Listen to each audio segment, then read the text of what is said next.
قل هل يستوي الذين يعلمون والذين لا يعلمون إنما يتذكر أولو الألباب.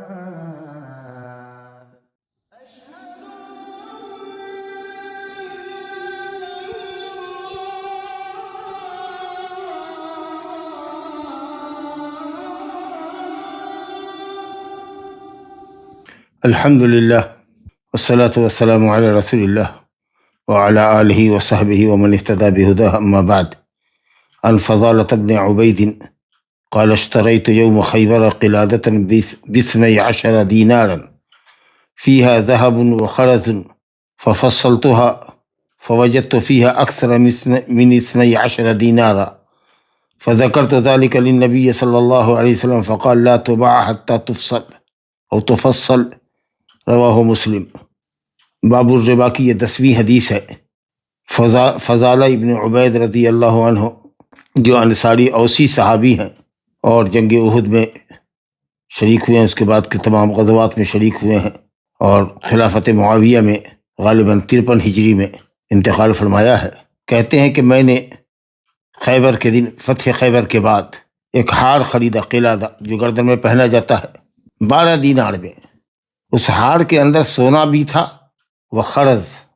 اور موتی منگا بھی تھا. خرز موتی کے قبیل، موتی یا اس کے قبیل کی کوئی چیز جس کے اندر سوراخ کر کے دھاگا پہ ڈالا جاتا ہے. تو سونا اور موتی یا جوہر یا کوئی بیش قیمتی پتھر وغیرہ جو جڑے جاتے ہیں ہار میں، اس طرح کی چیزیں بھی تھی. تو 12 دینار میں خریدا تھا. دینار سکہ ہوتا ہے جو سونے کا ہوتا ہے. جب میں نے ہار کے پتھر یا موتی کو الگ کیا اور سونے کو الگ کیا تو سونے کو میں نے 12 دینار سے زیادہ پایا. 12 دینار سے زیادہ سونا ہی تھا اور پتھر تو الگ سے تھا. جب میں نے اس واقعے کا ذکر نبی صلی اللہ علیہ وسلم سے کیا، اس معاملے کا ذکر نبی صلی اللہ علیہ وسلم سے کیا، تو آپ نے کہا لا تباع، ایسی حالت میں جبکہ سونے کے ساتھ کوئی دوسری چیز بھی ملی ہوئی ہو، چاندی کے کچھ ٹکڑے بھی ہوں اس میں ہار میں، یا کوئی قیمتی پتھر ہو یا موتی منگا ہو، ایسی چیزیں ہوں، تو اس کا بیچنا جائز نہیں ہے سونے سے، یہاں تک کہ اس کو الگ کر دیا جائے. اگر سونے کی بیع سونے سے ہو رہی ہے، ظاہر ہے کہ دینار بھی سونے کا سکہ ہے اور ہار بھی سونا ہی ہے، اس کے اندر کچھ پتھر یا موتی منگا لگا ہوا ہے، تو آپ نے فرمایا کہ سونے کو سونے سے اس وقت تک نہ بیچا جائے جب تک کہ وزن کی برابری سرابری معلوم نہ کر لی جائے کہ بالکل دونوں بالتساوی ہیں، ادھر کا سونا اور ہار کا سونا بالکل برابر ہونا چاہیے. تو معلوم یہ ہوا کہ سونے کے ساتھ اگر پتھر ہے یا کوئی نگ ہے یا کوئی موتی ہے جو لگایا گیا ہے تو موتی کا وزن معلوم ہونا چاہیے، سونے کا وزن معلوم ہونا چاہیے، تاکہ سونا سونے کے عوض برابر بکے. اس کے علاوہ جو پتھر اس میں لگائے گئے ہیں اس کی قیمت الگ سے ہو. لیکن یہ کہ ایک طرف معلوم ہے سونا وزن معلوم ہے اور دوسری طرف کے سونے کا وزن مجہول ہے. تو جب ہم پڑھ چکے ہیں عبادہ بن ثابت میں کی روایت میں الذهب بالذهب، سونا سونے سے بکے گا تو مثلاً بمثل یدن بید، برابر بکے گا اور نقد بکے گا، ادھار نہیں ہوگا. تو بہرحال یہ معلوم کرنا ضروری ہے کہ سونے کے ہار میں پتھر کتنا ہے. اور آج کل تو خیر روپے پیسے سے ہی بکتا ہے تو مسئلہ کچھ نہیں ہے، وہ معلوم ہو یا نہ ہو. اب جو قیمت ہے ہار کی وہ آپ پیسے میں ادا کیجئے، کرنسی نوٹ میں لے لیجئے تو کوئی مسئلہ نہیں ہے. لیکن اگر سونا دے کے آپ سونا لے رہے ہیں تو جو ہار میں سونا ہے اس کا وزن معلوم ہونا چاہیے اور اتنا ہی سونا سے سونا بدلنا ہے. پھر اس کے علاوہ جو چیزیں ہیں اس کی قیمت الگ لگے گی، میکنگ چارج الگ لگے گا یا جو بھی شکل ہو. لیکن سونا اگر سونے سے خریدا جا رہا ہے تو برابر ہونا چاہیے، جیسا کہ ہم پڑھ چکے ہیں. اب بعض لوگوں نے کہا ہے کہ صاحب روایت میں اضطراب ہے کہ سونے وہ ہار کی قیمت جو 12 دینار یہاں بتائی گئی ہے تو بعض روایت میں کچھ کم بیش قیمت بھی آئی ہے. بعض روایت میں ہے کہ وہ موتی اور منگے کی قسم کی چیز تھی. بعض روایت میں ہے کہ جواہر تھے، یہ کچھ بیش قیمتی پتھر تھے. بہرحال اس سے اصل مسئلے پر کوئی فرق نہیں پڑتا ہے. قیمت 12 دینار رہی ہو یا اس سے کم بیش رہی ہو یا اس میں پتھر رہا ہو یا موتی منگا رہا ہو، اس سب سے بھی اصل مسئلے پر کوئی فرق نہیں پڑتا ہے. اصل مسئلہ یہ ہے کہ قلادہ کے اندر سونا تھا جو سونے کے سکے سے خریدا گیا تھا اور اس کا وزن معلوم نہیں تھا کہ ہار میں کتنا سونا ہے. لہذا اصل مسئلے پر اس سے کوئی فرق نہیں پڑتا. اور اس طرح کہ الفاظ کا اختلاف، قیمت کا اختلاف یا پتھر اور جوہر دو طرح کی چیزیں حدیث کے اندر الگ الگ ذکر کی گئی ہیں، اس سے اصل مسئلے پر کوئی فرق نہیں پڑے گا۔ اور پھر جو لوگ احفظ راوی ہیں، جنہوں نے زیادہ یاد کیا رکھا ہے حدیث کو، ان کے یہاں 12 دینار کی قیمت ہے، اسرا 10 دینار، اور خرز آیا ہے، جو ہر وہ چیز جس کے اندر سوراخ کر کے دھاگا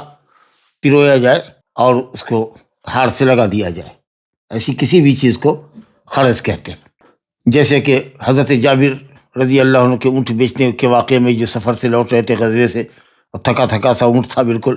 وہ چاہتے تھے کہ ایسے ہی چھوڑ دیں جنگل میں تاکہ وہ اپنا چڑھے گا چگے گا اور اس سے مستغنی ہو جائے، تو پھر نبی صلی اللہ علیہ وسلم نے کہا کہ بیچو، حدیث ہم پڑھ چکے ہیں۔ تو قیمت میں بھی اختلاف ہے کہ ایک اوقیہ چاندی تھی یا کم اور بیشی تھی، کیا تھی، اس سے اصل مسئلے پر اصل فرق نہیں پڑتا ہے۔ لہذا اس طرح مقدار ثمن میں اختلاف ہونا یہ حدیث کے لیے قادح نہیں ہے، حدیث کو کمزور نہیں کرتا۔ تو جو چیز معلوم ہوئی کہ سونا اور سونے کے ساتھ کوئی دوسری چیز ہو، اس کو سونے سے بیچنا، سونا اور سونے کے ساتھ کچھ اور چیز ملا کر ایک ہار بنایا جائے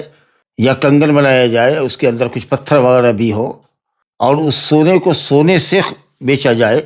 تو جب تک کہ کنگن کے اندر استعمال سونے کی مقدار معلوم نہ ہو،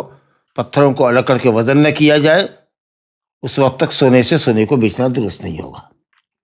جب تک کہ سونے کو اور اس میں جو چیز دوسری ملی ہوئی ہے، دونوں کو الگ الگ نہیں آپ کر لیتے اور سونے کو اس کے مثل ہم وزن سونے سے نہیں بیچتے، اس وقت تک یہ مسئلہ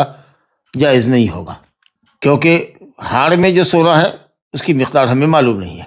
اور اگر مساوات کا ہمیں علم نہیں ہے تو گویا کہ ایسے ہے جیسے کہ ہم یہ جان بوجھ کے کر رہے ہیں کہ فاضل سونا ہے اس کے اندر، یہ حکم میں ایسے ہی ہے جیسے کہ آپ یہ جان بوجھ کر کے کر رہے ہیں کہ ایک طرف فاضل ہے، کیونکہ تساوی سے جہالت، سونا برابر ہے کہ نہیں، اگر اس کو آپ نہیں جان رہے تو اس کا مطلب یہ کہ ایک شکل تو ہوگی کہ متعین ہے کہ صاحب، یا شبہ متعین ہے کہ ایک طرف سونا زیادہ ہے۔ اور یہ بے ربوی ہے، لا تبیع الذهب بالذهب الا وزنا بوزن، سونا سونے سے نہیں بکے گا مگر ہم وزن۔ لا الہ الا اللہ۔ حنفیہ اس سلسلے میں یہ کہتے ہیں کہ اگر جس سونے سے زیادہ سونے سے خریدا گیا ہے ہار، اگر قیمت میں جو سونا دیا جا رہا ہے اگر وہ ہار میں استعمال کیے گئے سونے کی مقدار سے زیادہ ہو تو یہ کہتے ہیں کہ جائز ہو جائے گا، لیکن اگر برابر ہو یا کم ہو تو جائز نہیں ہوگا۔ کہتے ہیں کہ اگر زیادہ ہے، مثلا ہم نے 15 دینار میں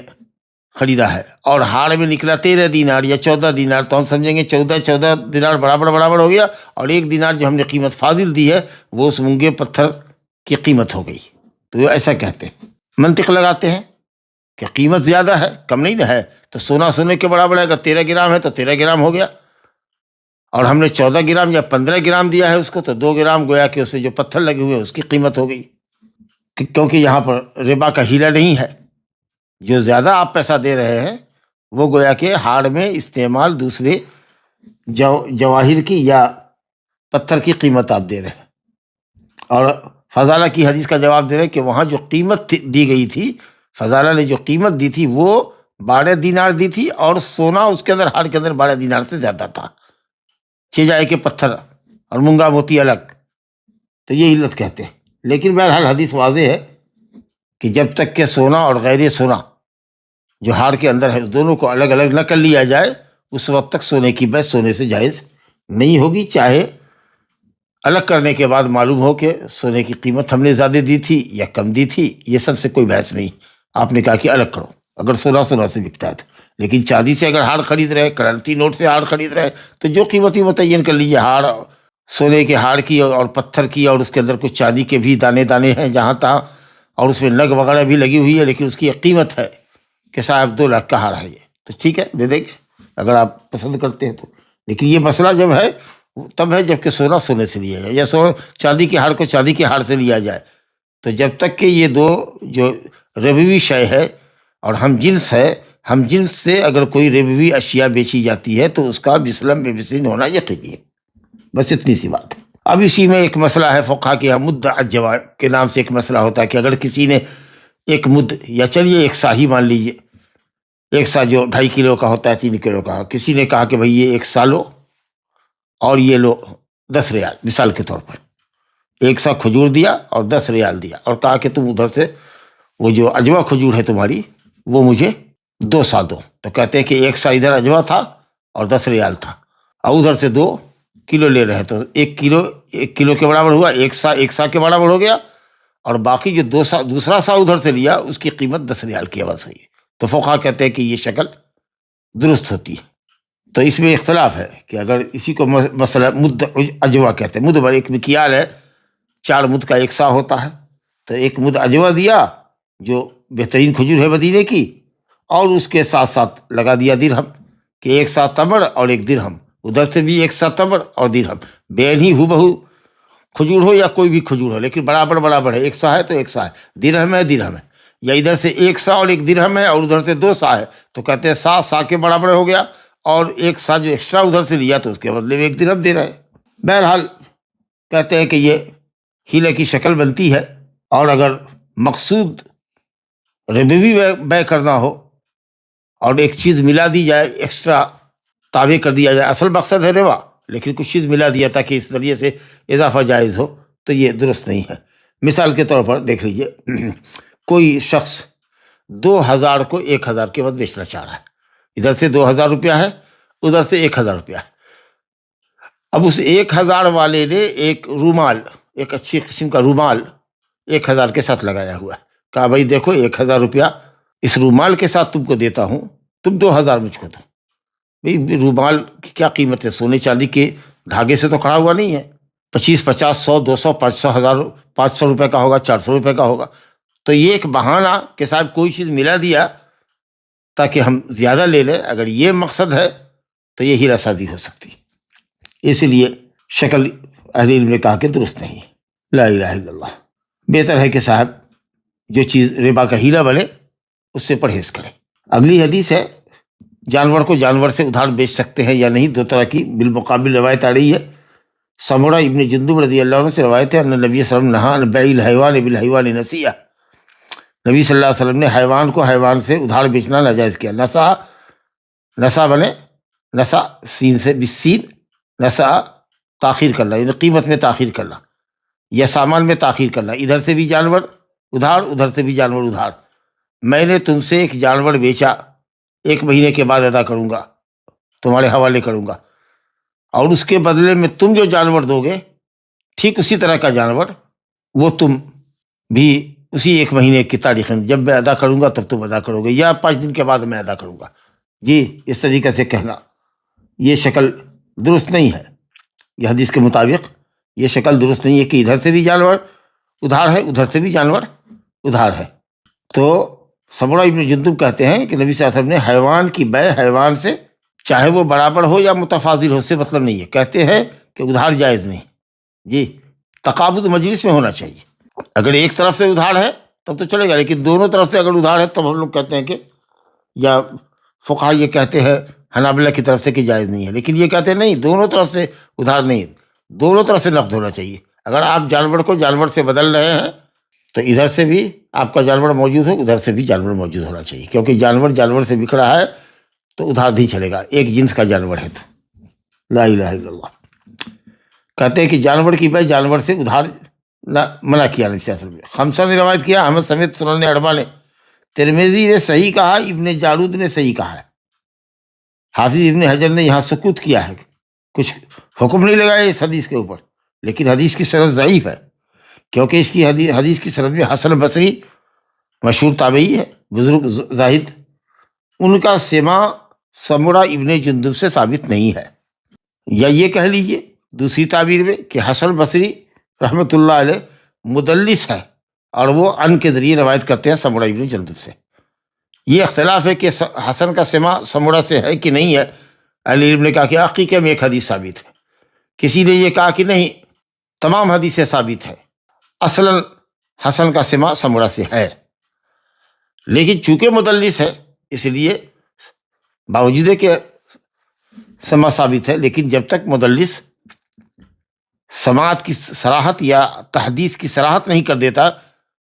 کہ حدثنی فلان یا سمیعت فلانا نہیں کہہ دیتا، صرف عن کے ذریعے روایت کرتا ہے، اس کی روایت حجت نہیں ہے۔ بہرحال تو کچھ لوگوں نے کہا کہ سموڑا سے سما بالکل نہیں ہے، کسی نے کہا کہ عقیقہ میں ایک حدیث میں ثابت ہے، کسی نے کہا کہ نہیں سما تو ہے ثابت، لیکن چونکہ مدلس ہے اس لیے اس کو صراحت کرنی پڑے گی سما کی یا تحدیث کی، عن کے ذریعے روایت ہوگی تو ضعیف ہوگی، اور یہاں عن کے ذریعے روایت ہے تو اس لیے روایت میں کلام ہے، لیکن اس معنی مفہوم کی روایت کچھ اور آئی ہے، اس لیے بعض حضرات نے جنہوں نے اس حدیث سے استدلال کیا ہے کہ جانور کی بے جانور سے ادھار نہیں چلے گی، انہوں نے کہا کہ صاحب روایت قابل حجت ہوتی ہے۔ اس کے بعد دوسری روایت اس کے بالمقابل لے کر آئے ہیں، عبداللہ بن عمر رضی اللہ عنہ سے روایت ہے، ان رسول اللہ صلی اللہ علیہ وسلم امرہ ان یجہز جیشا، نبی صلی اللہ علیہ وسلم نے عبداللہ بن عمر بن عاص رضی اللہ عنہ کو حکم دیا کہ وہ لشکر تیار کرے، فنفدت الابل، اونٹ کم پڑ گیا، لشکر کے لیے اونٹ کم پڑ گیا، تو نبی صلی اللہ علیہ وسلم نے عبداللہ بن عمر کو حکم دیا کہ وہ صدقہ کے اونٹوں کے آنے تک ادھار لے لیں، لوگوں سے اونٹ لے لیں اور ان کو کہے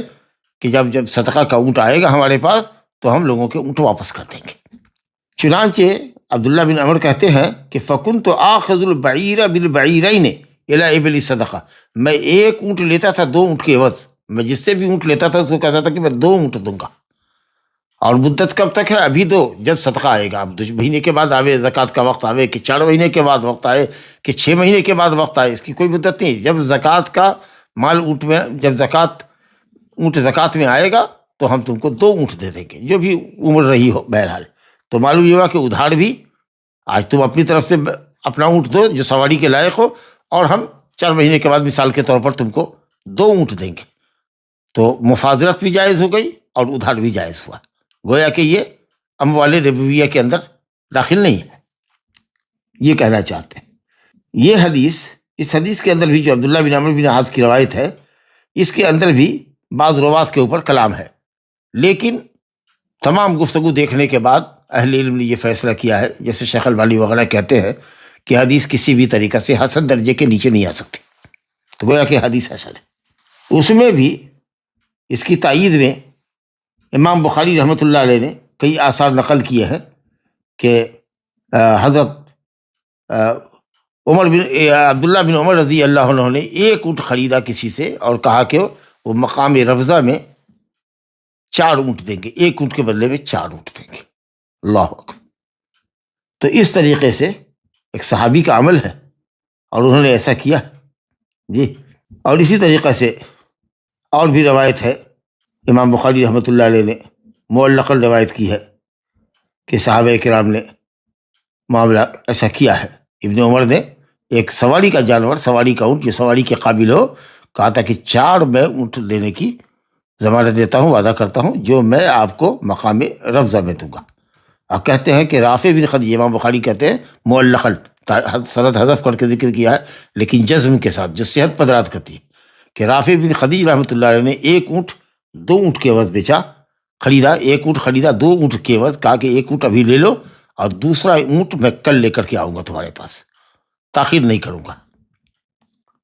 تو ماشاء اللہ یہ قول راجح ہے کہ اونٹ کی بے اونٹ سے نقد بھی ہو سکتی ہے، ادھار بھی ہو سکتی ہے، 1 اونٹ کے بدلے کئی اونٹ بھی لیے جا سکتے ہیں، دیے جا سکتے ہیں، 1 بکری 2 بکری کے عوض بھی بیچی جا سکتی ہے، نقد بیچی جائے، ادھار بیچی جائے، مفاضلت بھی جائز ہے اور نصیحتاً بھی جائز ہے، ادھار بھی جائز ہے، اور انشاءاللہ یہ قول راجح ہے، کیونکہ ایک تو عبداللہ بن عمر کی روایت اس موضوع میں نص ہے کہ عبداللہ بن عمر بن عاص رضی اللہ عنہ نے خریدا 1 اونٹ 2 اونٹ کے عوض اور صدقہ کے اونٹ کے آنے تک کے لیے ادھار رکھا،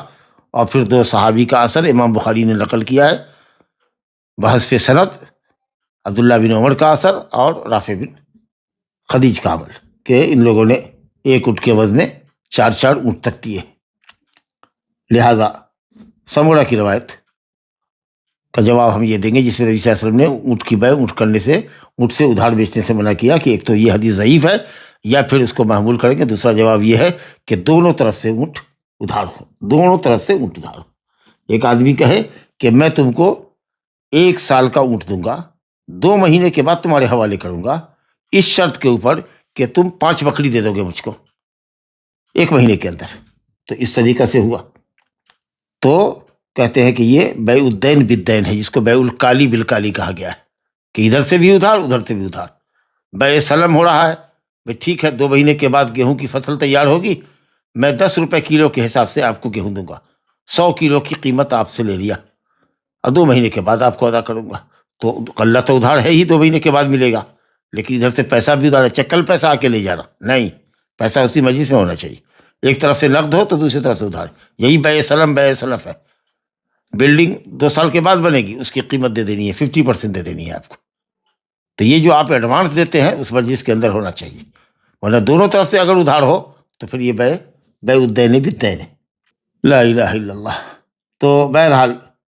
ایک اونٹ کے عوض کئی اونٹ، یا جانور بدل جائے، اونٹ ہو اور ادھر گائے ہو بکری ہو، تو آپ جس قیمت پر جس طریقہ سے چاہیں مفاضلت کے ساتھ اونٹ کو بھی اونٹ سے بے جنس سے ہی بیچ سکتے ہیں فاضل لے کر کے، اور ادھار بھی بیچ سکتے ہیں، اور ایک جانور کو دوسرے جانور سے بیچنا وہ بھی آپ کے لیے جائز ہے۔ اب یہ ہے کہ صاحب گوشت بیچ رہے ہیں اور ایک طرف بکری ہے، کہا بھائی 10 کلو گوشت دیتے ہیں اور یہ بکری دے دو، تو اہل علم نے کہا کہ اگر بکری کا ہی گوشت ہے یعنی بکرا کا گوشت ہے اور ادھر سے بھی بکرا ہی آپ خرید رہے ہیں، تو کہتے ہیں کہ صاحب اس میں غرر اور دھوکہ ہے، کیونکہ کھڑا جانور ہے اور ادھر گوشت ہے، ممکن ہے کہ گھاٹا لگ جائے کسی کو بھی۔ ہاں البتہ گوشت اگر گوشت سے بک رہا ہے تو گوشت بھی چونکہ کھائی جانے والی چیز ہے اور ناپ تول کر کے بیچی جانے والی چیز ہے، تو جو علت ہم نے پڑھی تھی کہ اشیاء مطعومہ ہو، کھانے والی چیز ہو اور ناپ اور تول کے بیچی جاتی ہو، تو ماشاءاللہ گوشت تول کے بیچا جاتا ہے، تو اس لیے اگر بکری کا گوشت بکری کے گوشت سے بک رہا ہے تو 1 کلو ہی کے عوض بیچے گا، لیکن اگر ادھر بکری کا گوشت ہے ادھر اونٹ کا گوشت ہے تو چونکہ 2 الگ الگ جنس کے گوشت ہوئے، دونوں گوشت کا ذائقہ الگ ہے، دونوں کی قیمت بھی الگ الگ ہے، تو آپ جس بھاؤ سے چاہو بیچ سکتے ہو، اذا کان یدن بیت۔ چلیے سر، لا الہ الا اللہ۔ ایک شکل اور ہوتی ہے بیع اینہ کی، جو پہلے بھی ہمارے درس میں آ چکا ہے کہ ایک طرف سے ہم نے سامان بیچا ہے ادھار، اور جس کو ادھار بیچا 1 لاکھ روپے کے عوض ایک موٹر سائیکل کسی کو ادھار بیچ دی میں نے، اور اس کے بعد 2-4 دن کے بعد اس سے ملاقات ہوئی، یا اسی مجلس میں یا کسی اور مجلس میں، اس کو کہا کہ ایسا کرو کہ 1 سال کے لیے تم نے ادھار لیا ہے تو اگر تم چاہو تو 80,000 میں ہم سے نقد بیچ سکتے ہو۔ اب اس نے بھی سوچا کہ چلو 80,000 نقد مل رہا ہے، 1 سال کے لیے 80,000 روپے سے فائدہ اٹھا لیتے ہیں، 20,000 روپیہ ان کا رہ جائے گا۔ تو بیچنے والے کے پاس قیمت آ گئی، سامان آ گیا، اور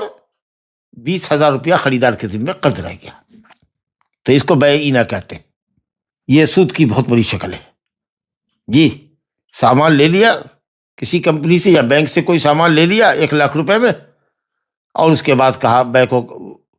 حوالے اپنے آیا نہیں، اس کو کہا کہ اس کو بیچ دو، اور 2 روز کے بعد بینک نے اس کو بیچ کر کے اس کے اندر 1,20,000 روپیہ ہمارے اکاؤنٹ میں ڈال دیا۔ 1 لاکھ روپیہ لیا تھا، 1,20,000 روپیہ اکاؤنٹ میں ڈال دیا کہ یہ آپ کی میں سامان بیچ دیا تھا، قیمت جیسے بڑھی میں نے بیچ دیا۔ خوب چلتا ہے اس طریقہ سے، مال خریدا، حوالے لیا نہیں، قیمت اس کو بینک سے ادا کر دیا، بینک نے وکالتاً اس کو بیچ دیا، منافع جو ہوا اس کا جو پرسنٹیج تھا عمولہ، جو اس کی مزدوری ہو سکتی تھی، جو اس کا کمیشن ہوتا تھا وہ اس نے لیا، اب باقی فاضل آپ کے کھاتے میں جمع کر دیا، اکاؤنٹ میں جمع کر دیا۔ لا الہ الا اللہ۔ تو یہ سب بیع اینہ کی شکل ہوتی۔ علی بن عمر رضی اللہ عنہما قال سمعت رسول اللہ صلی اللہ علیہ وسلم یقول اذا تبایعتم بالعینہ واخذتم اذناب البقر ورضیتم بالزرع وترکتم الجہاد سلط اللہ علیکم ذلا لا ينزعه حتى ترجعوا الى دینکم، رواہ ابو داود من روایت نافع عنہ، وفی اسنادہ مقال، ولأحمد نحوہ من روایت عطا ورجالہ ثقات وصححہ ابن القطان۔ کہتے ہیں کہ حدیث ابو داؤد کی ہے، کہتے ہیں کہ ابو داؤد نے تو سکوت اختیار کیا ہے، لیکن حافظ ابن حجر نے فرمایا کہ اس کی سند میں مقال ہے۔ کہتے ہیں کہ ابو عبد الرحمن الخراسانی یہ شیخ مجہول ہے جی، لیس بالمشہور۔ قال ابو احمد الحاکم مجہول، امام ذہبی نے کہا کہ یہ حدیث منکرات میں سے ہے، مناکیر میں سے ہے، اللہ اکبر۔ اور انہوں نے روایت کی ہے ابو عبد الرحمن الخراسانی نے عطا خراسانی سے، اور وہ عطا خراسانی بھی جو ہے ان کے اندر بھی مقال ہے، وہ اکثر وہم کے شکار ہوتے ہیں، یہ حدیث مرسل بیان کرتے ہیں، تدلیس بھی کرتے ہیں جی۔ اور جو امام احمد کی جو روایت آئی ہے اس کے اندر کہتے ہیں کہ اس کی سند کے اندر بھی روایت میں کمزوری ہے، کہتے ہیں کہ اس کے اندر جو ہے وہ عامش ہے، عامش، اور عامش نے روایت کیا عطا بن ابی رباح سے، جبکہ عامش مدلس ہے، تو وہ حدیث بھی ضعیف ہے۔ لیکن حدیث کی شواہد ہے، جیسے مسند احمد میں ایک سند آئی اور ابو داؤد میں ایک سند آئی، تو اس لیے معجم طبرانی میں بھی روایت ہے، تو حدیث کی شواہد ہونے کی وجہ سے امت کے ائمہ نے، جیسے حافظ ابن حجر عسقلانی ہے، شیخ الاسلام ابن تیمیہ ہے، علامہ ابن القیم ہے، امام شوکانی ہے، امام البانی ہے، یہ سب حضرات کہتے ہیں کہ حدیث قابل حجت ہے، صحیح ہے یا حسن درجے کی حدیث ہے۔ بہرحال بیع اینا، اینا کہتے ہیں ادھار کو، اور فقہا کے نزدیک کہتے ہیں کوئی سامان ادھار قیمت پر بیچنا اور پھر اس کو مدت کے اندر ہی نقد خرید لینا، یعنی ہیلا سازی کرنا تاکہ درہم کو درہم کے عوض خریدا اور بیچا جا سکے ادھار، اور سامان گویا کہ حلال کرنے کا ذریعہ بنا، سامان کو بہانہ بنایا بیع کو حلال کرنے کے لیے، اس کو اینا کہتے ہیں، کیونکہ اینا کے معنی نقد، یعنی مال ادھار بیچا تھا، پھر اس کو نقد کا جھانسا دیا کہ بھائی نقد میں 80,000 میں دے دو، 90,000 میں دے دو، تاکہ 10,000 20,000 روپیہ خریدار کے ذمہ ہمارا باقی رہ جائے۔ تو یہ کہتے ہیں کہ نقد سے مراد وہ مال جو حاضر ہے، جو مشتری کو آپ دے رہے ہیں اور سامان آپ کے پاس واپس آ گیا، تو درہم کی بیع درہم سے ہوئی، یا اینا اس لیے کہ جو اصل سامان تھا وہ بائے کے پاس آ گیا اور 20,000 روپیہ خریدار کے پاس رہ گیا۔ لیکن اگر وہی شخص جس نے ادھار خریدا ہے ہم سے موٹر سائیکل 1,00,000 میں، اگر وہ کسی دوسرے کو بیچتا ہے، نقد بیچے 80,000 میں، 70,000 میں، 90,000 میں، جو میں بھی چاہے وہ جائز ہے، کیونکہ وہاں مستقل دوسرے سے بیع ہو رہی ہے، بائع اول کو اس بیع سے کچھ لینا دینا نہیں ہے، یا درہم کے بدلے درہم کمانا مقصود نہیں، تو اگر وہ دوسرے سے بیچتا ہے تو یہ درست ہے۔ کچھ لوگ ایسا کرتے ہیں جن کو پیسے کی ضرورت ہوتی ہے، اس کو مسئلہ تورق کہتے ہیں، روپیہ حاصل کرنے کا ایک طریقہ ہے، اور خاص کہ وہ آدمی جس کو کوئی قرض نہیں دے رہا ہے، مثال کے طور پر کوئی قرض نہیں دے رہا ہے، تو گیا دکاندار کے پاس جس سے پہچان ہے، کہا کہ ایسا کیجئے کہ 6 مہینہ کے لیے یہ نئی موٹر سائیکل ہم کو دے دیجیے، اور وہاں سے لے کر کے آ گیا وہ 6 مہینہ کے لیے ادھار، اور اس نے اس کو کچھ کم کر کے، جو شو روم کی قیمت سے 10,000 روپیہ کم کر کے بیچ دیا، کیونکہ اس کو پیسے کی ضرورت ہے۔ تو علماء نے کہا ہے کہ خاص کر کے حنابلہ نے کہا کہ اس میں کوئی حرج نہیں ہے، کہ اگر کوئی آدمی کسی دکاندار سے کوئی سامان ادھار خریدے، کسی شخص سے ادھار خریدے اور اس کو دوسرے کسی شخص سے اتنی ہی قیمت پہ یا کم قیمت پر نقد بیچ دے تو کوئی حرج نہیں ہے۔ اور بعض اہل علم نے کہا کہ ہو سکتا ہے کہ یہ بھی اسی قبیل کی شکل میں سے ہو، لیکن اگر واقعی وہ شخص ضرورت مند ہے اور اس کے پاس کوئی صورت نہیں ہے سوائے اس کے کہ اس سامان کو بیچ کر کے روپیہ حاصل کر لے، اور پیسے کی اس کو شدید ضرورت ہے، کوئی نقد میں کرنسی اس کو قرض نہیں دے رہا ہے، تو وہ کہیں سے ادھار لے اور اس کو دوسرے شخص سے بیچے،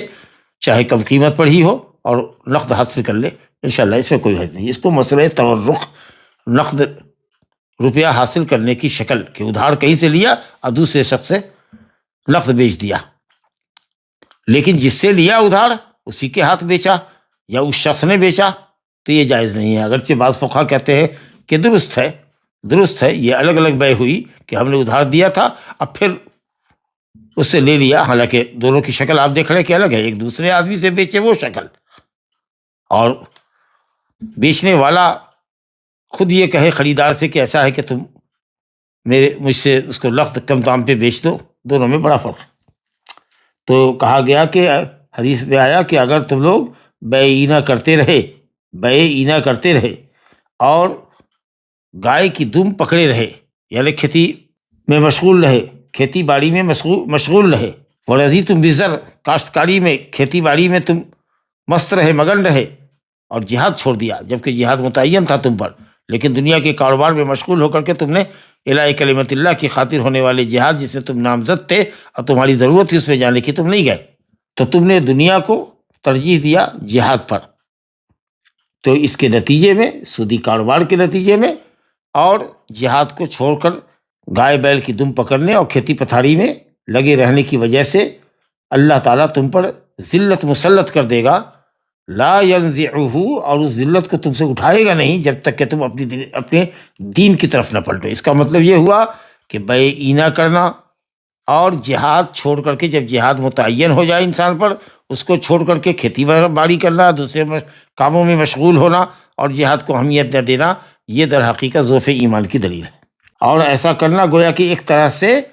دین سے نکلنا ہے. تو کہا گیا ایسی ذلت مسلط کرے گا اور پھر اس کو اس ذلت سے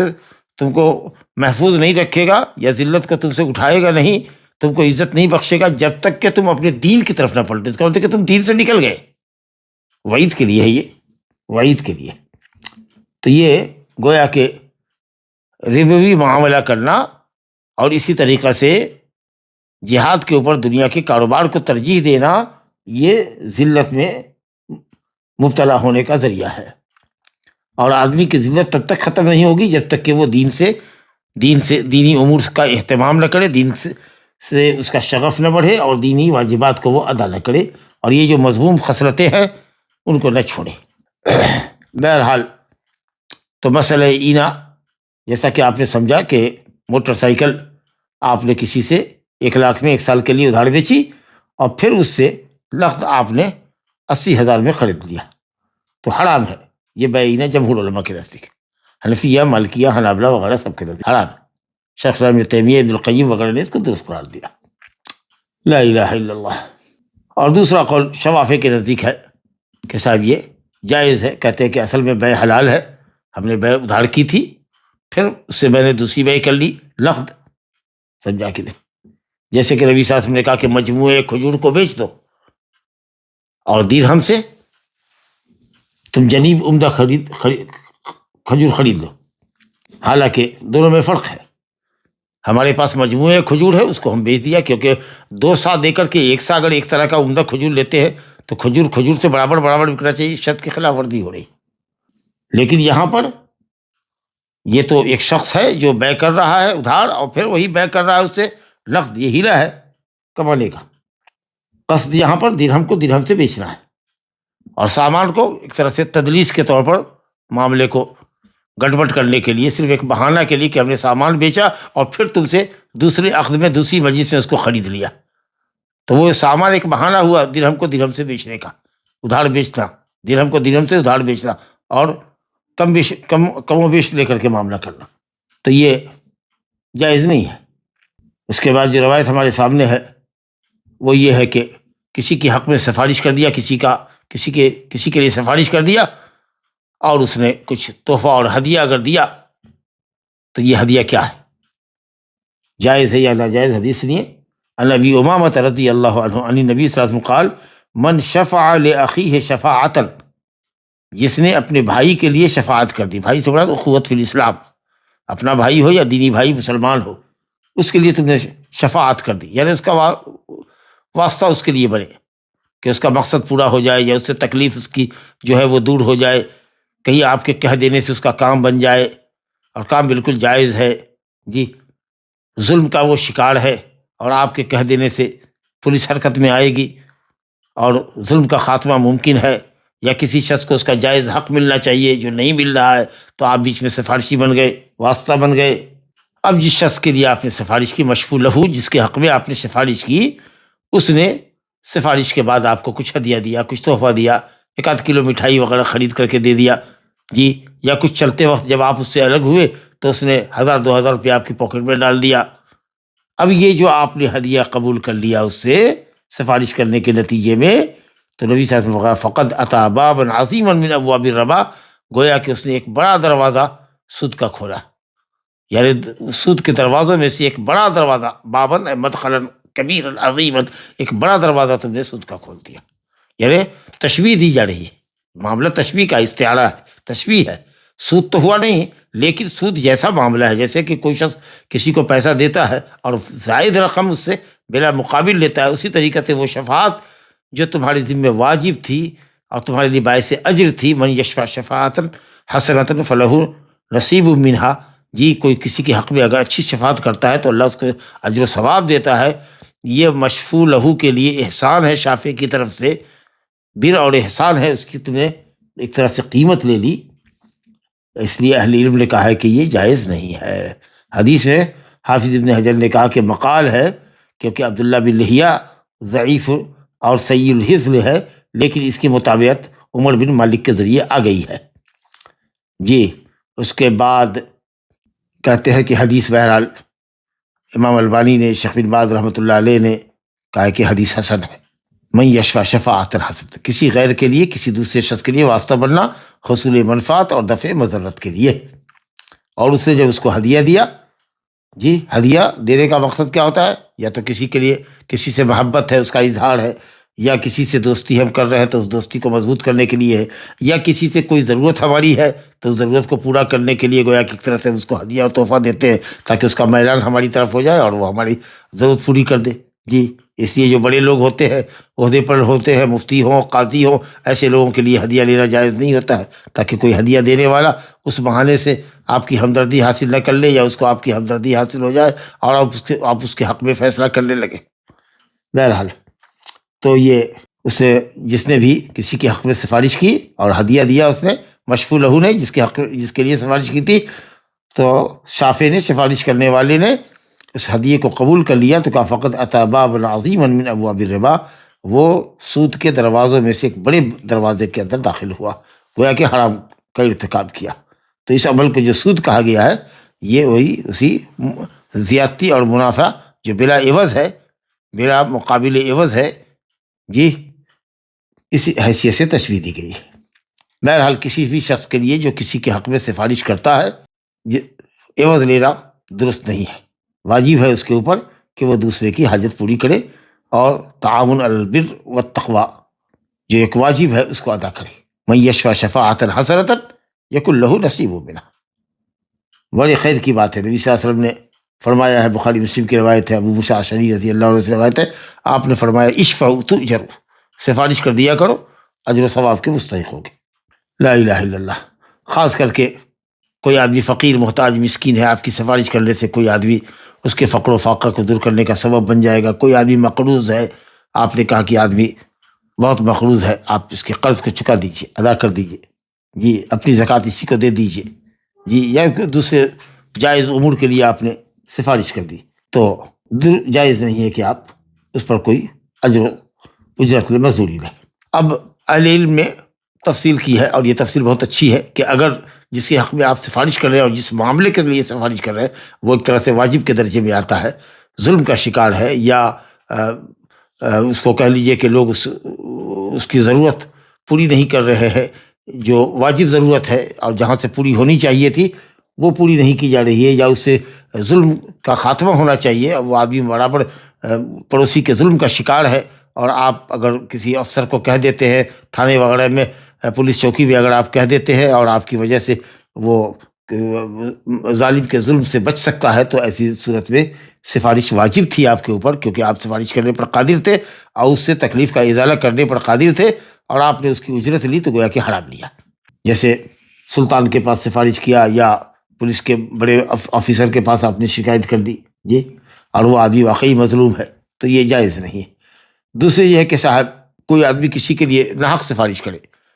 ملازمت کی سفارش کر دے، جیسا کہ آج کل ہوتا ہے، ناحق آدمی اہل نہیں، ایلیجیبل نہیں ہے،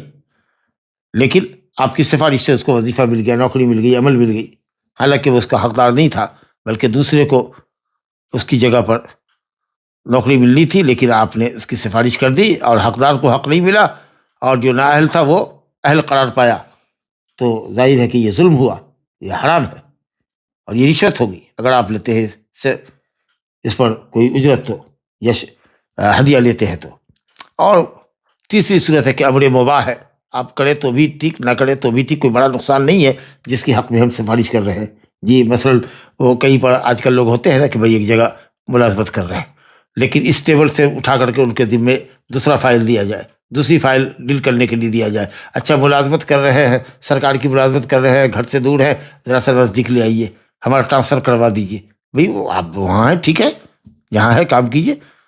اپنے حساب سے تبادلہ ہوگا تو ہوگا، لیکن اگر اس طرح کا معاملہ ہے تو اہل علم نے کہا کہ یہ چونکہ واجب معاملہ نہیں تھا، امر مباح تھا، لہٰذا اگر وہ یہ کہے کہ صاحب اگر اس طرح کا معاملہ ہم کریں گے تو آپ سے کچھ اجرت لے گے، تو وہ اگر اجرت لیتا ہے تو جائز کے درجے میں ہے، اگر یہاں بھی اگر وہ مناسب سمجھتا ہے تو سفارش کر دے، انشاءاللہ تعالیٰ اجر و ثواب ہوگا۔ لیکن اگر یہ بھلائی سے آپ پیش آ رہے ہیں، وہ بھلائی جو آپ پر واجب نہیں تھی، تو نبی صلی اللہ علیہ وسلم کی حدیث ہے نا، من احسن الیکم یا من ادی الیکم معروفا فکافئوا، جو تمہارے ساتھ نیکی کا سلوک کرے، بھلائی کا سلوک کرے، تمہارے فائدے کا کام کرے، اس کو تم بدلا دو، کچھ نہیں پاتے ہو تو اس کے حق میں دعا کرو۔ بہرحال تو اگر ایسی صورت ہے کہ جس کے حق میں سفارش کرنا واجب ہے ہمارے لیے، اور ہم سفارش کرنے پر قادر ہیں اور ہماری شفاعت سے اس کا فائدہ ہو جانے والا ہے، تو ایسی صورت میں ہدیہ لینا حرام ہوگا۔ یا اسی طریقے سے نااہل کے لیے سفارش کرنا کسی عہدے اور ملازمت کے لیے، اور حقدار کو محروم کروا دینا، یہ بھی حرام ہوگا۔ باقی رہا امر مباح، جو آپ پر واجب نہیں ہے سفارش، یا آپ کے لیے ناجائز نہیں ہے، کر بھی سکتے ہیں نہیں بھی کر سکتے ہیں، تو اس میں آپ با اختیار ہے، اگر آپ مناسب سمجھتے ہیں تو کر دیجئے اور کوئی معاوضہ نہ لیجیے، تو یہ اچھی شکل ہوگی۔ اسی سے ملتی جلتی شکل جو ہوتی ہے وہ آپ سمجھ لیجیے کہ وہی شکل ہے رشوت کی، کہ ناجائز کسی کام کو کرنے کرانے کے لیے جو پیسہ دیا جاتا ہے، یا کوئی لالچ دی جاتی ہے کہ آپ اگر میرا یہ کام کر دیجیے گا تو شہر میں آپ کو کچھ زمین ہم دے دیں گے، ڈونیٹ کر دیں گے آپ کو، یا آپ کو آپ کے نام لکھ دیں گے، جی ایک فلیٹ دے دیں گے آپ کو، یا کچھ کیش کر دیں گے، کوئی بڑا کام میرا کر دیجیے، منسٹروں سے لوگ کام لیتے ہیں۔ تو یہ جو رشوت دیتے ہیں آپ، جس پر آپ کا حق نہیں ہے،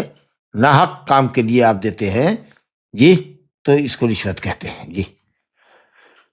حدیث ہے ان عبداللہ بن عمرو قال لعن رسول اللہ صلی اللہ علیہ وسلم الراشی والمرتشی، رواہ ابو داؤد والترمذی وصححہ۔ لعنت فرمائی رسول اللہ صلی اللہ علیہ وسلم راشی پر، راشی اسم فاعل ہے، راشی رشا یرشو فہو راشن، رشوت دینے والے کو راشی کہتے ہیں، مطلب اردو میں کہتے ہیں بڑا راشی ہے، یعنی رشوت لینے والے کو کہتے ہیں، عربی میں راشی رشوت دینے والا، اور مرتشی جو رشوت لیتا ہے۔ اصل میں یہ رشا سے ہے، رشا کہتے ہیں ڈول کو، جو رسی کو جو ڈول کے اندر بکیٹ کے اندر باندھ دی جاتی ہے، اس کو کنویں میں آدمی لٹکاتا ہے اور پھر پانی کھینچتا ہے۔ تو جس طریقے سے رسی ذریعہ ہے پانی کھینچنے کا کنویں سے، اسی طریقے سے گویا یہ رشوت ذریعہ بنی مقصد کو حاصل کرنے کے لیے، وہ مقصد جو آپ کا حاصل اس کے بغیر نہیں ہو سکتا تھا، اور آپ اس کے اہل بھی نہیں ہیں، ناجائز کر رہے ہیں، غلط کام کروا رہے ہیں، غلط کام کرنے کے لیے۔ ہاں اگر آپ مجبور ہیں، جینوین ہیں، لیکن جائز اور صحیح کام بھی آپ کا بغیر کچھ دیے ہوئے نہیں بنے گا۔ کوشش کیجئے کہ رشوت دینے کی نوبت نہ آئے، لیکن اگر سسٹم ہی ایسا بگڑا ہوا ہو کہ جائز کام ہے میرا، نہیں دیتے تو کام بگڑ جاتا۔ ہم کسی کا حق نہیں مار رہے ہیں، بلکہ اپنا جائز حق لینے کے لیے ہم کو کچھ دینا پڑ رہا ہے، اگر ایسی مجبوری ہے تو پھر آپ دے دیجیے، وہ رشوت نہیں کہلاوے گی، ہاں لینے والا گنہگار ہوگا، آپ نہیں ہوں گے۔ تو چلیے صاحب، یہ رشوت جو ہے یہ گویا کہ وہ مال ہے، وہ منفعت ہے جو آپ جس کے ذریعے آپ اس شے تک پہنچتے ہیں جو آپ کے لیے حلال نہیں، اس شے کو حاصل کرنا چاہتے ہیں مال و منفعت دے کر جو آپ کے لیے حلال نہیں۔ عام طریقے سے مال ہی لوگ دیتے ہیں، کیش ہی دیتے ہیں۔ تو راشی ہوا رشوت دینے والا، معطی الرشوہ، اور مرتشی آخذ الرشوہ، رشوت لینے والا۔ اب بعض ایک روایت میں رائش کا بھی لفظ آیا ہے، جو واسطہ بنتا ہے راشی اور مرتشی کے درمیان جو دلالی کرتا ہے، حالانکہ اکثر رشوت دینے والے اور لینے والے دو ہی ہوتے ہیں، اس میں بیچ میں کسی دلال کی ضرورت نہیں ہوتی ہے، سمجھا کہ نہیں؟ تو اس میں بھی لعنت آئی ہے، لیکن اس حدیث میں کلام ہے۔ تو یہ سب سود اور رشوت خوری، یہ سب یہودیوں کی صفت تھی، سماعون للکذب اکالون للسحت، حرام کھانے والے، سود خور اور رشوت خور، اور ہر میدان میں تقریباً، قضائی معاملہ ہو، جنائی معاملہ ہو، عہدے کا معاملہ ہو، زمین کا معاملہ ہو، رجسٹری ہو، جہاں جس میدان میں جائیے، بہت سے ملکوں کے اندر یہ معاملہ ہے کہ صاحب ہر جگہ رشوت ہی کا بازار کھڑے، وہ سب اعلیٰ افسران کے ناک کے نیچے ہو رہا ہے، لا حول ولا قوت الا باللہ۔ تو یہ بہت بڑی معصیت ہے معاشرے کے لیے، اور یہ ایک طرح سے کوڑ ہے معاشرے کا، اور بڑا گناہ تو ہے ہی، کیونکہ لعنت کا سبب ہے، اور لعنت ہے اللہ کی رحمت سے دوری۔ اس کا مطلب یہ ہے کہ اگر کوئی رشوت لیتا اور دیتا ہے تو دعا قبول نہیں ہوگی، یہ سبب ہے عدم قبولیت دعا کا، کیونکہ آپ اللہ کے غضب کے شکار ہو رہے ہیں، اس کی رحمت سے دھتکار دیے گئے، تو دعا کیسے قبول ہوگی؟ دوسرے کے حق ضائع کر رہے ہیں، ظلم و عدوان پر ایک دوسرے کی مدد آپ کر رہے ہیں، راشی جو رشوت دے رہا ہے وہ گویا مال خرچ کر کے گناہ کما رہا ہے، جو مال لے رہا ہے وہ لوگوں کا مال باطل طریقے سے کھا رہا ہے، اور اس طریقے سے لوگ ایک دوسرے کے لیے جو نفع کا برتاؤ کرتے ہیں، ایک دوسرے کے لیے سفارشیں کرتے ہیں جائز معاملے میں۔ اب یہ رشوت کا بازار ایسا گرم ہے کہ جب تک کہ کوئی رشوت نہ ہو معاملہ ہوتا نہیں، خاص کے جو لوگ آفسوں میں بیٹھے ہیں، لا حول ولا قوت الا باللہ۔ ایک اور بے جس کا ذکر ہم نے پہلے بھی پڑھا تھا، بے محاقلہ، بے مزابنہ، جی بے مخاضرہ، پھل پکا نہیں اور اس بے کر دیا، مزابنہ درخت پر لگا ہوا پھل ہے، اس کا ایک اندازہ کیا کہ یہ کتنا سا ہوگا، اور اتنا ٹوٹا ہوا پھل، صاف ستھرا پھل جو ہے خشک کھجور دے دیا، اور رطب کھجور درخت پہ لگی ہوئی ہے، اس کا ایک اندازہ کر کے کہ جب یہ سوکھے گا تو کتنا بنے گا، ایک اندازے کے مطابق کہ صاحب 10 کنٹل بنے گا مثال کے طور پر۔ جب یہ رطب جب تمڑ بنے گا تو 10 کنٹل ہوگا۔ چلیے صاحب، کئی لوگوں نے دیکھ کر کے جو اندازہ کرتے ہیں وہ ایک 100 کنٹل کے اوپر متفق ہو گئے یا 10 کنٹل پر متفق ہو گئے، کہا چل ٹھیک ہے تو 10 کنٹل لے لو اور یہ رطب ہم کو دے دو۔ سب جانتے ہیں کہ جب رطب سوکھے گا تو اس کا وزن کم ہوگا، ٹھیک ہے۔ جب تولا جائے گا تو ہو سکتا ہے کہ 10 کنٹل سے زیادہ ہو کم ہو، بالکل ممکن ہے یہ، سمجھا کے دیکھیے کم بیشی تو ہوگی کچھ نہ کچھ۔ اور جبکہ آپ صلی اللہ علیہ وسلم فرمایا التمر بالتمر مثلا بمثل ید بید، تو یہ بے مزابنہ میں دفع، اس کو بات سے وہ دھکا دے رہا، وہ کہا نہیں 80 کنٹل ہوگا، اس سے زیادہ ہوگا، یا 8 کنٹل ہوگا اس پیر کے اندر، کہتا نہیں،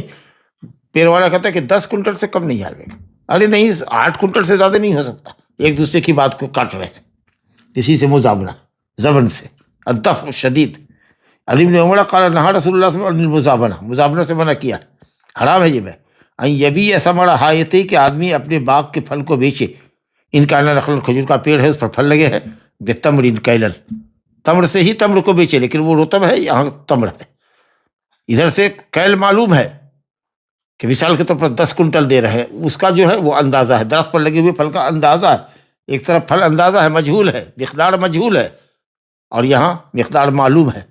تو معلوم المقدار کو مجہول المقدار سے آپ بیچ رہے ہیں، اور دونوں ایک ہی جنس کی چیز ہے۔ اسی طریقے سے وہ انکانا کرمن، یہ اگر وہ رس بھرا انگور ہو تو اس کو بیچ رہے ہیں کہ جب یہ منقع بنے گا، درخت پر سوکھ کر کے جب منقع بنے گا تو کتنا ہوگا، یہ پورے باغ کو دیکھ لیا، اندازہ کرنے والوں نے 2-4 آدمیوں نے، انہوں نے کہا کہ صاحب 100 کنٹل آئے گا تو منقع، چلو 100 کنٹل دے دیتے، پورا باغ چھوڑ دو، کم بیش ہو سکتا ہے نا، بالکل ہوگا۔ اسی طریقے سے کہا آپ نے کہ وہ ان کا نظارہ، اگر کھیتی ہے تو لگی ہوئی کھیتی ہے، اور اس کا اندازہ کیا کہ کتنا کنٹل ہوگا، بھائی 5 کنٹل آئے گا اس رقبے سے، اس قطع اراضی سے 5 کنٹل گیہوں آئے گا، ٹھیک ہے تو 5 کنٹل لے لو اور کھیتی چھوڑ دو۔ وہ ان کا نظرہ یہ بھی بے کیلن طعامن، تو ادھر کیل طعام یعنی گیہوں مکیل ہے، اس کا وزن معلوم ہے، اور ادھر جو کھیت میں جو گیہوں لگا ہوا ہے پودے میں وہ مجہول ہے، تو شے معلوم کو اس کی جنس سے بیچنا بشرطے کہ دوسری جہت میں جو سامان ہو وہ مجہول ہو، تو معلوم کو مجہول سے بیچنا اور دونوں ایک ہی جنس کی چیز ہو، یہ بے ربویہ ہے، یہ جائز نہیں۔ اس سے صرف ایک شکل نکلی ہوئی ہے اور وہ ہے بے عرایا کی، جس کا ایک خاص موضوع آئے گا۔ تو بے کھجور کی یا انگور کی اندازے سے کرنا، اور ایک طرف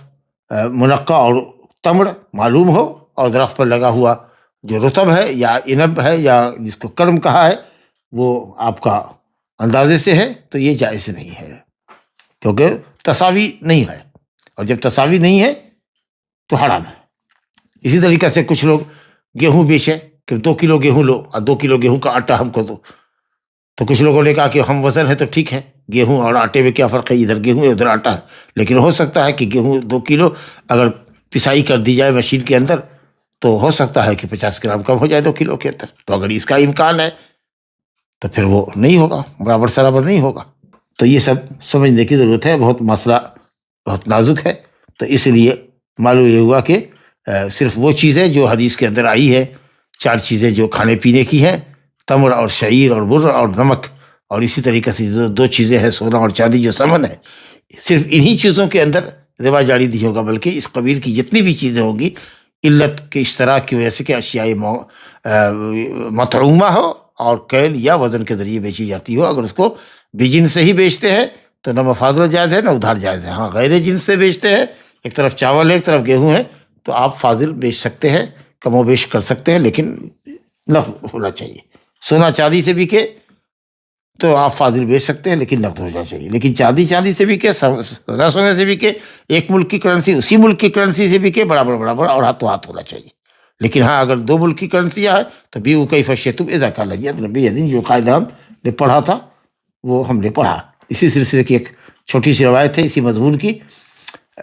سعد بن ابی وقاص رضی اللہ عنہ سے روایت ہے، کہتے ہیں میں نے رسول اللہ سے سنا، سئل، آپ سے پوچھا گیا کہ یا رسول اللہ رطب کو تمر دے کر کے خرید سکتے ہیں. رطب کھجور کو چاہے وہ درخت پہ لگا ہو یا نیچے ٹوٹا ہوا ہو، رطب ٹوٹا ہوا ہے. ایک اندازہ کیا کہ یہ رطب کتنا ہو سکتا ہے بھائی، تمر کی شکل میں بنے گا تو ایک اندازہ ہوا کہ صاحب یہ 1 کنٹل بنے گا مثال کے طور پر. تو چلو 1 کنٹل ہم دیتے، یہ رطب ہم کو دے دو. کہا نہیں. آپ نے سائل کو مطمئن کرنے کے لیے کہا کہ اچھا بتاؤ، اینقص الرطب اذا یبس، جب یہ رطب سوکھے گا تو کم ہوگا کہ نہیں ہوگا؟ یہ نہیں کہ یہ بات آپ کو نہیں معلوم تھی، آپ جاننا چاہتے، تو سب کوئی جانتا ہے. جی معمولی عقل اور ذہن کا بھی آدمی سمجھے گا کہ جو چیز گیلی ہوتی ہے وہ جب سوکھتی ہے تو اس کا وزن کم ہو جاتا ہے. تو آپ نے اصل میں علت بتانے کے لیے کہا کہ یہ اس لیے ناجائز ہے کہ رطب سوکھنے کے بعد کم ہوتا ہے. تو ظاہر کے سامنے والے کا کہ ہاں یہ بات تو ہے، قالوا نعم، یہ بات تو ہے. تو آپ نے کہا کہ تو بتاؤ تو کیسے برابر ہوا جبکہ یہ کھجور سے بک رہی ہے؟ فنہا عن ذالک، تو آپ صلی اللہ علیہ وسلم نے منع کیا کہ ایسا نہیں کر سکتے آپ کہ رطب کا اندازہ کر کے کہ یہ سوکھنے کے بعد کتنا ہوگا اور اتنا کھجور ادھر سے لے لیجیے اور رطب چھوڑ دیجیے. یہ آپ کا اندازہ ہے جو کم و بیش ہو سکتا ہے، لہٰذا یہ شکل جائز نہیں ہے. ھذا وباللہ التوفیق، صلی اللہ وسلم وبارک علی نبینا محمد وعلی آلہ وصحبہ اجمعین. سونا یا چاندی کو ادھار پر لینے کا کیا حکم ہے؟ ایک بیع آج طے ہو جاتی ہے اور رقم کا کچھ حصہ ابھی ایڈوانس کے طور پر دیا جاتا ہے اور باقی رقم ڈیلیوری کے بعد 2-3-4 دن کے بعد دی جاتی ہے. ایسی بیع کرنا کیسا ہے؟ اس کا حکم کیا ہے؟ سونا یا چاندی، گولڈ یا سلور، جماہیر امت کے علماء کے نزدیک جو راجح اور صحیح قول ہے، ادھار لینا جائز نہیں ہے، کیونکہ سونا بھی ثمن ہے اور یہ کیش بھی، کرنسی نوٹ بھی ثمن ہے. یعنی اس سے چیزیں خریدی جاتی ہیں، سونے چاندی سے بھی خریدی جاتی ہے اور کرنسی نوٹوں سے بھی خریدی جاتی ہے. لہٰذا جب ثمن کو ثمن سے خرید رہے ہیں، کرنسی نوٹ بھی ثمن ہے اور سونا بھی ثمن ہے، کسی بھی چیز کی قیمت بڑھ سکتا ہے. تو اس سلسلے میں ضابطہ یہ ہے کہ جب بے جنس ہی بیچا جائے تو برابر بیچا جائے، ہاتھوں ہاتھ بیچا جائے. اگر صنف بدل جائے، مثلا چاندی سونے سے بکے، سونا چاندی سے بکے، ایک ملک کا سکہ دوسرے ملک سے بکے، تو بیو کیف شئتم، جس بھاؤ سے چاہو بیچو، لیکن اذا کان یدن بیدن، ہاتھوں ہاتھ ہونا چاہیے. کچھ لوگ کہتے ہیں کہ جب سونا زیور کی شکل میں بن جاتا ہے، بدل جاتا ہے، تو اس کی حیثیت مال کی ہو جاتی ہے، مال مبی کی ہو جاتی ہے. وہ گویا کہ ایک تجارتی سامان ہو گیا، وہ سونا نہیں رہتا، وہ کیش نہیں رہتا، وہ ثمن نہیں رہتا ہے، وہ بیچی جانے والی شے بن جاتا ہے. تو اس لیے جائز ہے کہ ادھار دیا جائے، لیکن یہ قول بالکل غلط ہے، کیونکہ سونے کے اندر بھی زکوٰۃ ہے، کرنسی نوٹوں کے اندر بھی زکوٰۃ ہے، اور سونے یا چاندی کی قیمت کے برابر اگر کسی کے پاس نوٹ ہوتا ہے تو اس کے اندر بھی آپ زکوٰۃ لیتے ہیں. تو اس کا مطلب یہ کہ ثمن ہے، اور ثمن کو ثمن سے بیچنا، اگر جنس بدل گیا ہے تو آپ فاضل تو لے سکتے ہیں، لیکن ادھار کی کوئی شکل نہیں ہے. اسی درس میں ہمارے بات آئی تھی کہ بالکل یہی قول جو جماہیر امت کے علماء کا ہے صحیح ہے، اور جو لوگ اس کو مبی سمجھتے ہیں یا شے سمجھتے ہیں، یہ کاروباری شے سمجھتے ہیں سونا کو، اور کہتے ہیں کہ یہ ثمن نہیں ہے، جو دینار و درہم کی شکل میں ہے یا بسکٹ کی شکل میں ہے وہ تو ثمن ہے، لیکن جب زیور کی شکل اختیار کر لیتا ہے تو وہ ثمن نہیں رہتا، بلکہ شے مبی بن جاتی ہے. عام اشیاء کی طریقہ سے جو بکنے والی چیز ہے وہ بکنے والی چیز ہوتی ہے، وہ ثمن نہیں رہ جاتی. یہ قول مرجوح ہے. اسی لیے 1 روپیہ بھی ادھار لینا سونے اور چاندی کی قیمت میں جائز نہیں ہے، چاہے دکاندار آپ کو ادھار دیتا ہو کئی مہینوں کے لیے بھی، لیکن آپ جان لیجئے کہ یہ عمل سودی ہے اور یہ آپ کے لیے ناجائز ہے. پرانا سونا بیچ کر نیا سونا خریدنے کا کیا حکم ہے؟ مثلا انگوٹی بیچنا ہے جو 10,000 کی ہے، ہار خریدنا ہے جو 1 لاکھ کا ہے، تو یہ ڈیفرنس کٹ کر لیا جاتا ہے اور کہا جاتا ہے کہ ٹھیک ہے آپ 90,000 پے کر دیجئے اور نیکلس لے کر جائیے. ایسی بیع کا کیا حکم ہے؟ درست نہیں ہے. جب آپ نے کسی شخص سے، کوئی بھی شخص اگر کسی سونار سے یا کسی عام آدمی سے گولڈ بیچتا ہے اور اس کے عوض میں گولڈ لیتا ہے، تو ضروری ہے کہ اپنے گولڈ کو بیچ کر اس کی جو قیمت ہو وہ آپ مجلس میں تقابض کر لیں، سونا اس کے حوالے کریں، سونے کی قیمت اب آپ لے لیں. اب آپ اس سے لیں یا کسی اور سے لیں، آپ کی مرضی، لیکن جو بیع آپ نے کی ہے وہ ایجاب و قبول ہو جانا چاہیے مجلس سے اٹھنے سے پہلے. گولڈ دے کر کے اس کی جو قیمت لگی، مثلا آپ کے سونے کی قیمت 1.5 لاکھ روپے لگی، 1.5 لاکھ روپے آپ اپنے قبضے میں لے لیجیے. اب اس کے بعد آپ آزاد ہیں، اس سے تقید مت کیجیے، ہم خریدیں یا آپ سے نہ خریدیں، ہم اس کے پابند نہیں ہیں. ہم آپ سے بھی خرید سکتے ہیں، کسی اور سے بھی خرید سکتے ہیں. پھر آپ جب اپنے قبضے میں لے لیا آپ نے، اور جب تک مجلس میں رہیں گے آپ کو اختیار باقی ہے، جیسا کہ ہم خیالی مجلس پڑھ چکے ہیں، تو پیسے لے کر کے آپ دکان سے باہر چلے جائیے، پھر آ کر کے آپ لیجئے، یا پہلے ہی دونوں آدمی میں طے ہو جائے کہ ہم آپ کو پیسہ دے دیں گے لیکن ہم کو مجلس کے اندر ہی آپ سے سونا لے لینا ہے، اختیار ہم ختم کرتے ہیں خیال مجلس، تو کوئی حرج نہیں ہے، آپ پیسہ لے لیجئے. آپ جو گولڈ لے رہے ہیں اس کی قیمت 3 لاکھ بنتی ہے، تو آپ وہ 1.5 لاکھ روپیہ جو آپ نے قیمت اپنے سونے کی لی ہے وہ، اور آپ کے پاس جو 1.5 لاکھ روپیہ ہے وہ دونوں ملا کر کے پھر اس کو آپ دیجئے، ایجاب کیجئے اور وہ آپ کے حوالے کر دے. اس طریقے سے تسلیم اور تسلم پھر اثر نہ ہو جائے گا. اگر ہم کسی کو قرآن پڑھاتے ہیں اور وہ ہمیں گفٹ دیتے ہیں تو یہ لینا کیسا ہے؟ بالکل لے سکتے ہیں، گفٹ لے سکتے ہیں، اور قرآن کے ساتھ اگر کچھ دوسرا سبجیکٹ بھی پڑھایا ہے تو آپ اجرت بھی لے سکتے ہیں، ٹیوشن فی بھی لے سکتے ہیں. یہ آپ نے احسان کیا ہے اور اس نے اس احسان کا آپ کو اچھا بدلہ دیا ہے تعلیم کی شکل میں. آپ نے کوئی سفارش نہیں کی ہے جس کے اوپر کوئی اجرت لے رہے ہیں، آپ نے محنت کی ہے، عمل کیا ہے. تو اگر قرآن کے ساتھ دوسرا سبجیکٹ بھی پڑھایا ہے تو اہل علم تو کہتے ہیں کہ آپ باقاعدہ اپنی تنخواہ مقرر کر سکتے ہیں، ٹیوشن فی مقرر کر سکتے ہیں. نہیں آپ نے حسبۃ للہ پڑھایا ہے، انشاءاللہ آپ کے ثواب میں کوئی کمی نہیں ہوگی. آپ کو کوئی لالچ نہیں تھی اور انہوں نے جو بھی کچھ آپ کو دیا ہے وہ آپ کو ہدیہ ہے، آپ کے لیے ہدیہ ہے، وہ آپ کے لیے جائز ہے. مسلم کنٹریز میں بینک میں جاب کرنے کا کیا حکم ہے؟ بشرطے کہ وہاں سودی لین دین نہ ہو. اگر سودی لین دین نہیں ہے اس بینک کے اندر، سود پر قرض نہیں دیا جاتا ہے، سودی معاملات نہیں ہیں، تو پھر آپ ملازمت کر سکتے ہیں. شرعی قوانین نافذ ہوں یا نہ ہوں، لیکن بینک میں اگر سودی لین دین ہو رہا ہے، ریبوی بینک ہے، تو اس میں ملازمت کرنا جائز نہیں، چاہے وہ کسی مسلم کنٹری میں ہو کہ غیر مسلم کنٹری میں. ڈائمنڈ، پرلز، موتی، جواہرات جو ہوتے ہیں، کیا ان کی بے بھی سونے کی جیسی ہونی چاہیے؟ نہیں ہے، سونے کا جیسا نہیں ہے، وہ سونے کے جیسا نہیں ہے. آپ اس کو نقد بھی خرید سکتے، ادھار بھی خرید سکتے، کیونکہ وہ سمن نہیں ہے، ہیرا سمن نہیں ہے، لیکن سونا سمن ہے، کرنسی سمن ہے. تو اس لیے آپ اگر ڈائمنڈ 1 لاکھ روپے کا یا 1 کروڑ کا لیتے ہیں اور آدھی قیمت چکاتے ہیں، آدھی ادھار رکھتے ہیں، یا پوری قیمت ہی ادھار لے جاتے ہیں آپ، تو کوئی حرج نہیں.